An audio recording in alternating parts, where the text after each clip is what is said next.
ನಾಳೆ ರಾಜ್ಯ ಬಜೆಟ್ ಮಂಡನೆಯಾಗ್ತಿದೆ. ಈ ಸರ್ಕಾರದಲ್ಲಿ ಏನು ನಿರೀಕ್ಷೆ ಮಾಡ್ತೀರಿ ಎಂದು ಕುಮಾರಸ್ವಾಮಿ ಆಕ್ರೋಶ ವ್ಯಕ್ತಪಡಿಸಿದ್ದಾರೆ. ಕಳೆದ 2 ವರ್ಷದಿಂದ ಏನ್ ಮಾಡಿದ್ದಾರೆ, ಅದೇನ್ ಸಾಕ್ಷಿಗುಡ್ಡೆ ನಿಲ್ಲಿಸಿದ್ದಾರೆ, ಚನ್ನಪಟ್ಟಣಕ್ಕೆ ಕಳೆದ 4 ತಿಂಗಳಿನಿಂದ ಏನ್ ಮಾಡವ್ರೆ, ಅಕ್ಕೂರು ಕೆರೆಗೆ ನೀರು ತುಂಬಿಸಿದ್ದಾರಾ? ಈ ಸರ್ಕಾರದ ಬಗ್ಗೆ ಚರ್ಚೆ ಮಾಡೋದ್ರಲ್ಲಿ ಅರ್ಥವೇ ಇಲ್ಲ ಅಂತ ಹೇಳಿದ್ರು. ಈ ಸರ್ಕಾರದಿಂದ ಏನು ನಿರೀಕ್ಷೆ ಮಾಡೋದಕ್ಕೆ ಆಗಲ್ಲ. SC ST ಹಣ ಏನ್ ಮಾಡ್ತಿದ್ದಾರೆ, ಜನರ ಪರಿಸ್ಥಿತಿ ಏನಾಗಿದೆ ಅಂತ ಪ್ರಶ್ನಿಸಿದ್ರು. ಇದರ ಬಗ್ಗೆ ಚರ್ಚೆ ಮಾಡೋದು ಕೆಸರು ಮೇಲೆ ಕಲ್ಲು ಹಾಕಿದ ಹಾಗೆ ಎಂದು ಸರ್ಕಾರದ ವಿರುದ್ಧ ಕೇಂದ್ರ ಸಚಿವ HD ಕುಮಾರಸ್ವಾಮಿ ವಾಗ್ದಾಳಿ ನಡೆಸಿದ್ರು.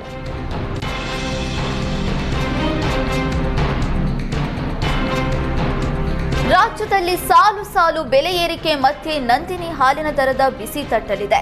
ಶೀಘ್ರದಲ್ಲೇ ಹಾಲಿನ ದರ ಏರಿಕೆ ಆಗಲಿದೆ ಎಂದು ಸಚಿವ KN ರಾಜಣ್ಣ ಹೇಳಿದ್ದಾರೆ. ನಿನ್ನೆ ಪಶುಸಂಗೋಪನೆ ಸಚಿವರು ಹಾಲಿನ ದರದ ಬಗ್ಗೆ ಹೇಳಿದ್ದಾರೆ. ಈ ಹಿಂದೆ CM ಜೊತೆ ಚರ್ಚೆ ಕೂಡ ಆಗಿದೆ. ಅದಿನ್ನೂ ಅಂತಿಮ ನಿರ್ಣಯ ಆಗಿಲ್ಲ. ಏರಿಕೆ ಆದಂತ ಅಷ್ಟು ಹಣ ರೈತರಿಗೆ ಹೋಗುತ್ತೆ. ಹಾಲು ಉತ್ಪಾದನೆ ದರ ಹೆಚ್ಚಳವಾಗಿದೆ. ಹೆಚ್ಚುವರಿ ದರದ ಮೊತ್ತವನ್ನು ಸಂಪೂರ್ಣ ರೈತರಿಗೆ ತಲುಪಿಸುವ ಬಗ್ಗೆ ಚಿಂತನೆ ಇದೆ. ಅತಿ ಶೀಘ್ರದಲ್ಲಿ ಏರಿಕೆ ಆಗಲಿದೆ ಎಂದರು. ಸಿಎಂ ಸಿದ್ದರಾಮಯ್ಯ ಬಜೆಟ್ ಮಂಡನೆಗೆ ಸಜ್ಜಾಗಿರುವ ಹೊತ್ತಲ್ಲೇ ಸಾರಿಗೆ ನೌಕರರು ಸಮರ ಸಾರೋದಕ್ಕೆ ಸಜ್ಜಾಗಿದ್ದಾರೆ. ಈ ಬಾರಿಯ ಬಜೆಟ್ನಲ್ಲಿ ತಮ್ಮ ಬೇಡಿಕೆಗಳನ್ನು ಈಡೇರಿಸಲು ಆಗ್ರಹಿಸಿದ್ದಾರೆ. ಬೇಡಿಕೆಗಳು ಈಡೇರಿಕೆ ಆಗದಿದ್ದರೆ ಮಾರ್ಚ್ 22ರಂದು ಸಭೆ ನಡೆಸಿ 25ಕ್ಕೆ ಮುಷ್ಕರದ ದಿನಾಂಕ ಘೋಷಿಸುವುದಾಗಿ ಸರ್ಕಾರಕ್ಕೆ ಡೆಡ್ಲೈನ್ ನೀಡಿದ್ದಾರೆ. ಸರ್ಕಾರಕ್ಕೆ ಕರ್ನಾಟಕ ರಾಜ್ಯ ರಸ್ತೆ ಸಾರಿಗೆ 4 ನಿಗಮಗಳ ಸಂಘಟನೆಗಳು ಎಚ್ಚರಿಕೆ ನೀಡಿವೆ. ಇಷ್ಟು ದಿನ ಮೇಕೆದಾಟು ಯೋಜನೆಗೆ ಅನುಮತಿ ನೀಡ್ತಾ ಇಲ್ಲ ಅಂತ ರಾಜ್ಯ ಸರ್ಕಾರ ಕೇಂದ್ರ ಸರ್ಕಾರದತ್ತ ಬೊಟ್ಟು ಮಾಡಿತ್ತು. ಇದೀಗ ಕುಮಾರಸ್ವಾಮಿ ನಾನು ಮೇಕೆದಾಟು ಯೋಜನೆಗೆ ಅನುಮತಿ ಕೊಡಿಸುವೆ ಅಂತ ಹೇಳಿದ್ದಾರೆ. ಅದೇನು ಮೇಕೆದಾಟು ಅಂತೀರಾ? ನಿಮ್ಮ ಪಾರ್ಟ್ನರ್ ಪಾರ್ಟಿ ತಮಿಳುನಾಡಿನಲ್ಲಿ ಸರ್ಕಾರ ಮಾಡ್ತಿದೆ. ಮೊದಲು ಅಲ್ಲಿ ಅನುಮತಿಯನ್ನ ತೆಗೆದುಕೊಂಡು ಬನ್ನಿ.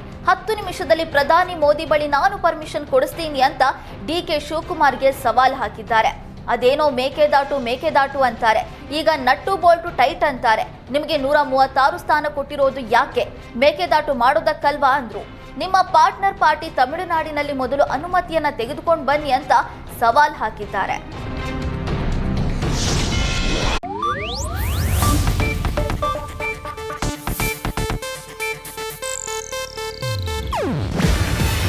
ಇದು ಏಷ್ಯಾನೆಟ್ ನ್ಯೂಸ್ ನೆಟ್ವರ್ಕ್ ಪ್ರಸ್ತುತಿ. ನೀವು ನೋಡ್ತಿದ್ದೀರಾ ಏಷ್ಯಾನೆಟ್ ಸುವರ್ಣ ನ್ಯೂಸ್.